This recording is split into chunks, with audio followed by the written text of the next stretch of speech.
ngo iyi niyo ndunduro y'ijambo byose byarumviswe ibigomba kukubwirwa ngo n'igihishwe cyose icyiza ari icyiza cyangwa ikibi ibyo wakoze byiza ati yaba ari narinzi ko ari ukuvuga simba naragutumiye wa rukobwa we nta soni abwira pasiteri ngo ahaguruka azanyake mikoro abwira mwarimu w'umudugudu nawe ahagurutse biramunanira noneho mu kwezi kwa gatanu uwo mushumba wandwanyaga yaje gufatanwa kanyanga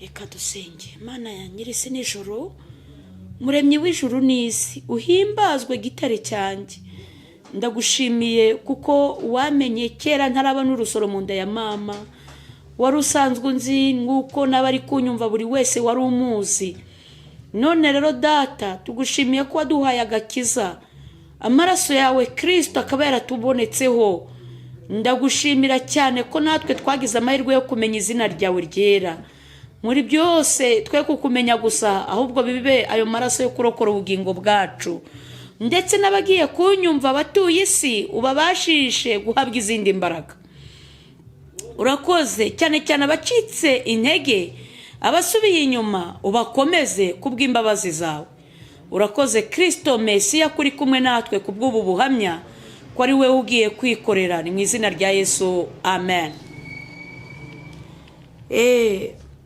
Mbere yo kwinjira mu buhamya dusome iri jambo riboneka ahangaha mu gitabo cy'umubwiriza 12 umurongo wa 13 no 14 avuga ngo iyi niyo ndunduro y'ijambo byose byarumviswe wubaha Imana kandi ukomeza amategeko yayo kuko ibyo ari byo bikwiriye umuntu wese kuko Imana izazana umurimo wose mu manza n'igihishwe cyose ari ikiza cyangwa ikibi amen. Ngo iyi niyo ndunduro y'ijambo byose byarumviswe ibigomba kukubwirwa byarumviswe ngo ni ukuri ni indunduro iherezo rya byose riri bugufi ibintu byose byarumviswe ariko muri byose ijambo rirakubwira ngo wubahe Imana ndetse n'amategeko y'Imana aho ngaho ngo maze amategeko ngo kandi ukomeze amategeko yayo ntuyate hasi bene data amategeko ni ikintu cyiza amategeko ni ikintu kidutandukanya n'inyamaswa buriya inyamaswa ziva zikagira n'ibiguruka nta mategeko bigira ibyo byiyumvishemo nibyo bikora buriya leta y'isi yose ishyize hamwe bakavuga ngo dukwiye icyitwa amategeko twahita tumera nk'inyamaswa burundu umugabo yahura n'umugore cyangwa umusore gutyo agakubita hasi akamusambanya ntawagendana n'undi n'imodoka yahita amwica ibintu byinshi ariko amategeko ni meza uretse n'Imana amategeko adutandukanya n'inyamaswa amategeko adutandukanya n'ibindi biremwa byose biri ku isi amategeko niyo atubwira abo turiho twitwa abantu ariyo mpamvu dusaba gukomeza n'amategeko yayo nuko amategeko agaragaza ubwenge none ahangaha avuze ngo kuko Imana izazana umurimo wose mu manza biturutse no ku mategeko ngo n'igihishwe cyose icyiza ari ikiza cyangwa ikibi ibyo wakoze byiza nabyo bizaza mu rubanza n'ibibi wakoze bizaza mu rubanza uzasobanura uko byagenze bene data numereye no muri uku kuvuga ubutumwa ngomba kubyitwarikamo kuko nabyo bizanjyana mu rubanza warasuye abarwayi bizakujyana mu rubanza uko wadiyakonye uko wabaye pastor umushumba uko waririmbye ku ruhimbi ibyo byose bizaza mu manza ngo n'igishwe cyose yemwe abajya kwihisha mu mikokwe abatinganya abasambanyi abo bose bihishwe byose bizajya mu rubanza hari ibintu bihishwa ntube wapfa kubivumbura ariko Imana yikabireba kubw'ibyo rero nagennye kubaha ubuhamya umunsi umwe barantumiye ayo paruwasi yose nkayizenguruka noneho muri uko kwezi dupanga ko nzajya njya ku gatandatu nkararayo tukarana n'amakorari yose yo kuri uwo mudugudu. Ku cyumweru tukabwiriza bikageza nko mu masaa 6. Nyuma ya saa 6 tugakora konseri, hakaba haje umuhanzi, tukajya mu mavuna. Nuko Riziki rero ndagenda ari kwa gatandatu mu kwezi kwa 8. Ndarayo nyine ku cyumweru iteraniro ritangiye, umushumba aravuga ngo nabatumiriye umushyitsi, hari n'umuhanzi kazi mbeshya yabisobanura bita Gorete uvuga ngo uririmba ngo uzwi kundirimba ivuga ngo bakaguha ijambo paruwase yateranye, ndumva ari we mukozi Imana bari baduhuje. Nuko ubwo rero mushumba aravuga ngo natumiye abakozi b'Imana benshi, ngo mumbabarire uyu nguyu namutumiye nzi ko agira ukuri, ngo mumbabarire n'ufite gahunda zihuta yihangana. Asobanura ko uburyo ariho n'abakozi b'Imana babeshya. Nuko arangije ati muze kumutega amatwi, amhereza umwanya ndabwiriza. Ndangije kubwiriza mvuga n'ubutumwa Imana yampaye kubwira abitorero. Message nari mfite muri iyo minsi nazengurukanaga, habagamo n'ubutumwa buvuga inkote 5 mu itorero. Ibintu byinshi Imana yari yarantumye byose ndabisobanura. Ndangije kubivuga mpamagara bihana, ndavuga nti ntihagire ukangisha urugo ko ari umugore n'umugabo ujya kumucinya umugasambana, ntabwo urwo rugo rugihari. Ikindi, niba ari umugabo waciye inyuma waba umugore umuca inyuma kuba warasambanye ubwabyo, imbere y'Imana warasenye, usigaranye amahirwe yo kuramira ubugingo. Ubwo rero uraza wature. Nanone mvuga byinshi, ndavuga ni kandi n'abantu bavano bakavuga ngo runaka yatuye iki. Abo nibo batuma hinjiramo umwuka utari uw'abapantekote, intebe ya penetesiya, bituma abantu baturira abandi mu matwi. Kandi siko byahoze, abantu baraturiranaga bakababarirana umuntu akatura, kandi bigahera mu rusengero. Ndavuga n'abantu nimuze mwature, abantu baza ku bwinshi, kuko ijambo nabwirije ryari ryabafashije n'ubutumwa babwumvise. Nuko abantu baje batangiye kwatura ku bwinshi n'ibyaha biteye isoni no gukuramo amada. Umushumba ararakara, uyu mukobwa asenya ingo z'abeshi, ndabona uyu muntu ari kurwanya leta. Ashatse guhaguruka aho yarari biramunanira, Imana imuzirikira mu ntebe, imwamura imbaraga n'ububasha. Nuko noneho abwira pasiteri ngo ahaguruka azanyake mikoro, abwira mwarimu w'umudugudu nawe ahagurutse biramunanira. Ngendi mu murimo babwira pasiteri ngo azanyake mikoro, pasiteri aramubwira ngo reka da, ndumva afite arimo Imana, kugenda ukamurwanya ningo kurwanya Imana, namwe mugende muyimwake. Barembuza umudiyakoni ngo azanyake mikoro. Umudiyakoni bamubwiye ngo azanyake mikoro, aravuga ngo rwose mushumba, mu nshingano nasengewe, imirimo yose mwambwira mwantegeka nayikora, ariko iyo kwaka bavuga butumwa mikoro ku ruhimbi, ati icyo cyo sinagishobora, icyo sinagisengewe. Bamwandikira agapapuro ngo akanzanire. Noneho mpagararira aho ngeze, aho kugira ngo akanzanire arakazana agashyira mu giseke cy'amaturo. Mushumba nyine arababara, biramurenga buri uko abigenza. Birangije ndangije gusengera abantu ibyo umwuka w'Imana yasabaga gukora. Mbirangije fata mikoro ndavuga ni mushumba mutanzi, mwakoze kuba mwampaye uyu mwanya mukaba mwarangiriye icyizere, Imana ibahe umugisha.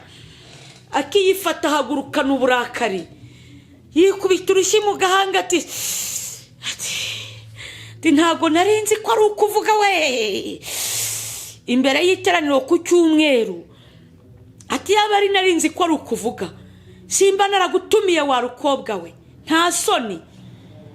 Harongera akikubita urushyi, noneho azamura ikiganza ngo nkubite urushyi, abura imbaraga zo kumanura ukuboko. Abantu bose barahaguruka, abantu iteraniro ribarijemo urusaku. Bamwe batangira gusohoka bava no ku ruhimbi nk'abaririmbyi basohoka biruka. Noneho mu gutangira gusohoka umwe umwe aravuga ngo umva wa rukobwa we, ngo nkwite izina. Ngo mu bihugu by'Abarabu ngo habaye abantu bizirikaho ibisasu bakabyiturikirizaho, ngo bene abo babita ibyihebe. Ngo uraho wakihebewe, uraho warukobwa we nta soni urareba ibintu ukoze. Abantu bose bari gusohoka kubera ko byari bimurenza, afata mikoro yihereza umudiyakoni iti komeza gahunda. Umudiyakoni aravuga ngo dukurikije ijambo ry'Imana twumvise n'ubutumwa umukozi Imana yashyizeho yamushyizemo akabuduha, birashoboka ko ari urutaro Imana yururukije aha hantu ngo itugosore irebe niba twahindutse. Kubw'ibyo aravuga ati bakristo bene data mwihangane mugaruke mu iteraniro, ni ukuri twe kuneshwa twe gupimwa ngo dutsindwe. Nuko ubwo rero wa mudiyakoni amaze kuvuga gutyo, umushumba aragaze ku muryango aba yasohotse ajya guhamagara ubuyobozi bwa leta uko yabubwiye n'Imana ikuzi. Ariko arongera aragaruka ahagarara mu muryango. Mu gihe rero bashyizeho umwanya wo gutura, mbagurutse ngo ngiye gutura umushumba ati na yawe yareke nta mafaranga yawe dukeneye. Ndamubwira nyarega si wewe nkorera, ndakorera Imana. Iyampamagaye niyo ndi gukora, humura mushumba ntago ari wewe ndi gukorera. Arongera arigendera. Birangije bavuga amatangazo. Mu gusohoka rero abakristo bari bihanganye basigaye baza kunsuza bambwira ati komereza wihangane, ibi ntibizagucogoze ngo ureke ukuri uri kutubwira. Bamwe bambwira ati araho binkuye kuko re navuze ibintu byinshi. Nuko birangiye rero mu kandi kanya ngiye kubona mbona bazanye umuyobozi wa leta, umupolisi bari bamuhamagaye. Noneho baza kunsuza n'undi mugabo ushinzwe iby'amagereza mu gice cya Kayonza. Barambwira ati ngwino muri biro tukujyane muri biro. Dusanga umushumba bari kwiyakira kuko hari concert inyuma. Umushumba mwarimu pasiteri n'undi mushyitsi na wa mukozi w'Imana w'umuhanzi bari muri biro, ari nge uri hanze n'abakirisitu. Ubwo rero ubuyobozi bwa leta bunjyanye muri biro. Umupolisi asuza umushumba aramubwira ngo mushumba mwaduhamagaye mu rwego rw'ubuyobozi bwa leta twabitabye. None uyu mushyitsi wanyu simwe mwamutumiye, ariko uwo mupolisi yari yateranyeho mu iteraniro, yari yanyumvise. Uwo mugabo wundi ushinzwe iby'amagereza nawe yari yanyumvise, we yari yateranye natwe arasoza. Nuko ubwo none aravuga ati se uyu mushyitsi simwe mwamutumiye? Umushyitsi ati yego nitwe. Aravuga ngo nta kindi nakora, reka mureke nawe abanza agira icyo afata, niba ari n'icyo kunywa abanza kinywe, ibibazo byanyu turabijyamo nyuma bimurangije kugira icyo mufata. Polisi na wa mugabo bahita bisohokera. Bagisohoka umushumba yise yivumbura reka ibyo kurya, mu gihe umudiyakoni yaraje kunkarabya na mwarimu w'umudugudu barabiretse.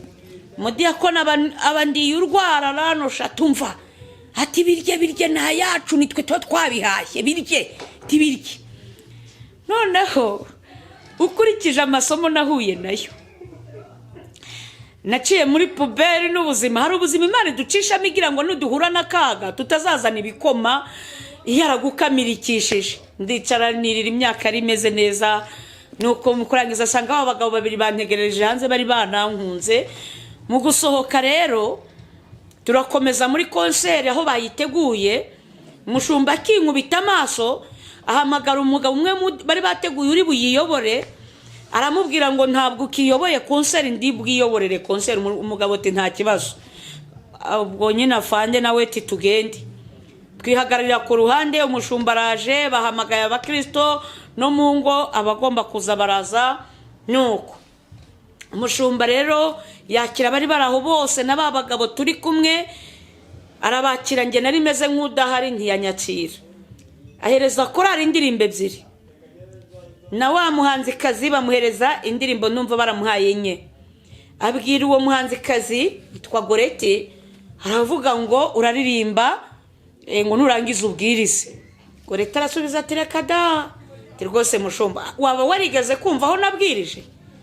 Ngira impano yo kuririmba. Ibyo kubwiriza dore nguriye umuvuga butumwa mumuha ijambo, naho njyewe iyo si impano yanjye. Umushumba ahita arakara ngo ndibwiririza, ngo nabyo ndabyikorera.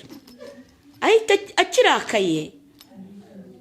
Noneho mu gihe batangiye kuririmba, wa mupolisi araduhamagara adushyira ku ruhande ngeyo na wa mushumba.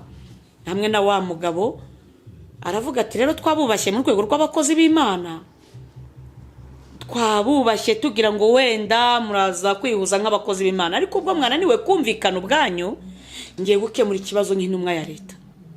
Abwira umushumba ati aka kanya ndagutegetse, hereza uyu umushyitsi ticya atahe asubire iwabo i Kigali.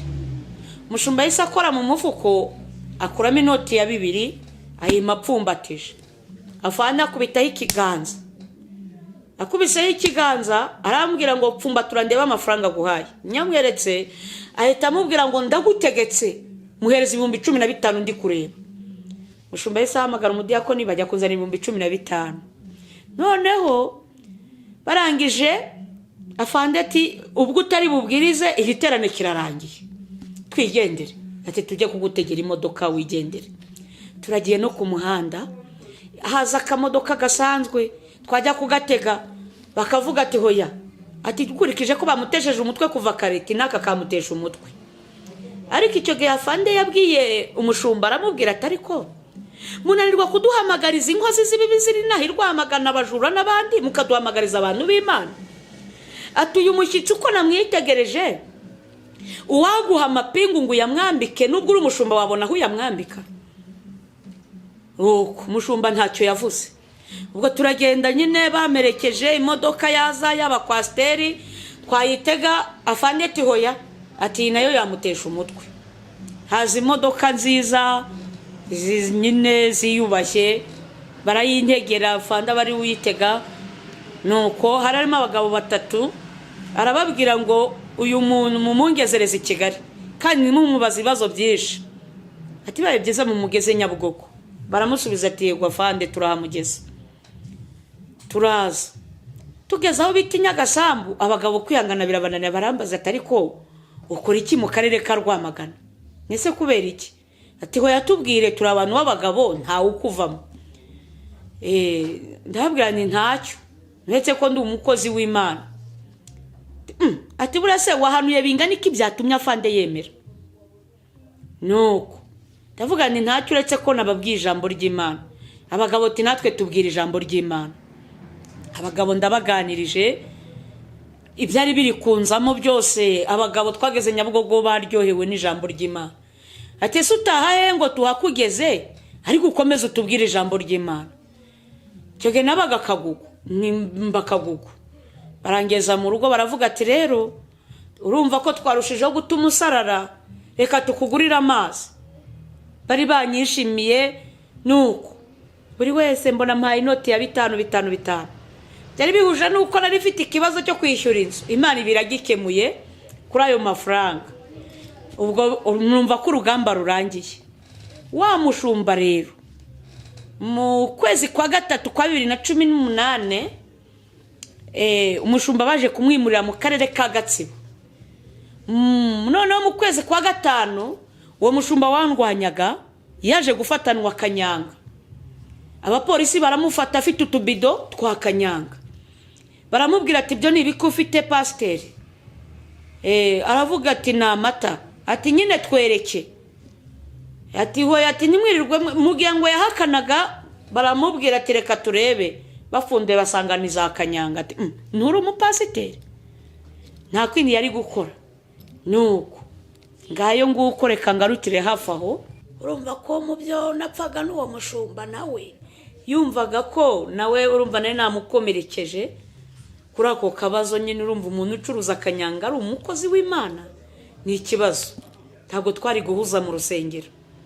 Bene data ko na gace gato yako mu ntambara z'umurimo none mbabwiyeho umugani wa muhanzi ngo biracyazi ibindi biracyahari byinshi cyane. Ndashimira Yesu ko yantabaye icyo gihe ari no mupolisi n'abandi bakanyishimira tukagirana ibihe byiza. Gusa bamaze no kumwimura abakristo benshi bakajya bamamagara tuzagaruke wa mushumba yaragiye. Ndavuga ni sinshaka guteza umutekano muke, ariko nkimara kumva nahamagawe na benshi ngo bamufatanye Kanyanga. Njumva no mu bandi bayobozi mpamagarwa n'umupolisi uwo nguwo ati wa mushumba ibuka icyo yakurwanyirizaga. Ni ibyaha byamuryaga mu mutima we. Nuko gusa muri byose Imana iravuga ngo ubwo umunsi w'urubanza ngizazana imirimo yose mu manza, yaba imyiza cyangwa imibi, igihishwe cyose kizajya ahabona. Urumva yari umushumba ku ruhimbi, ariko mu buryo bwo hanze acuruza ibiyobyabwenge. Urumva nitwari guhuza. Ariyo mpamvu bashumba, umushumba utarahamagawe n'Imana, ntibizabatangaze ntimuzahuza n'abashumba bahamagawe n'Imana, kuko utumenyetso tw'abanyagiputa batugendana. Umuvugabutumwa utarahamagawe n'Imana wafashe Bibiliya akabyihingamo ntabwo azigera ahuza n'abavugabutumwa bazima b'abanyamuhamagaro batoranijwe n'Imana. Niyo ntambara ikomeye mu itorero. Bizasoza ari Kristo ugarutse, uretse ko byose bizajya mu manza, n'igihishwe cyose kizajya mu rubanza. Reka dusenge. Ariko mbonera kubwira abahanuzi bagira ubwoba Imana ituma ntibatumike, Imana izabahembera iki? Niba Imana yaguhishuriye igihishwe, kuki utinya umushumba? Utinya pasiteri aragutwara iki? Umuntu yagutwara iki Imana itagukoyeho amaboko? Ndashimira yera ko yagiye ibana nanjye mu kugambanirwa inshuro nyinshi, impimbirwa ibinyoma, ari umurimo w'Imana ndi kuzira. Uwiteka akamagararaho. Murakoze. Reka dusenge. Cyane cyane ndasengera abakozi b'Imana bagira ubwoba, abantu Imana ituma ntimutumike. Ni ukuri nabyo bizajya mu rubanza, kandi nta juru wabona. Biravuga ngo umuhanuzi abanyabwoba bose n'abatizera umugabane w'inyanja ya kumuro n'amazuku, birikavuga ngo abantu b'abanyabwoba bapfuye batageze i Yerusalemu. Mana data nyir'isi n'ijuru, yatanze umwana wayo w'ikinege kugira ngo uzamwizera wese atazarimbuka. Uhimbazwe kuko uri hejuru y'abakerubi n'abaserafi. Ndagushimiye kuri Imana ijya yumva gusenga. Uri Imana ikorana n'abantu badafite ubwoba, batari abanyabwoba. Uri Imana idashyigikira inkozi z'ibibi. Ndagushimiye ko utubereye maso muri byose, uturwanirira intambara ku manywa na nijoro. Komeza ushyigikira umurimo wawe, abakozi bawe hirya no hino. Naho Riziki napfa, ariko n'abandi bari hirya no hino b'abanyakuru bashyigikire, kandi abafite ubwoba bamara ubwoba, bashiruka ubwoba, kuko ku munsi w'urubanza batazagira isoni n'ipfunwe zo guhamya ubuzima baciyemo, zo guhamya aho banyuze bakagira ubwoba, kugira ngo batazarimbukana n'inkozi z'ibibi. Ngaho rero abanyantege nk'ubambika imbaraga, kandi ushoboza abantu bose kwezwa no kwitegura kugaruka kwawe Mwami Yesu. Urakoze kubyumvishe, itorero ryawe urihembure, ubambika imbaraga, ni mu izina rya Kristo Yesu. Amen.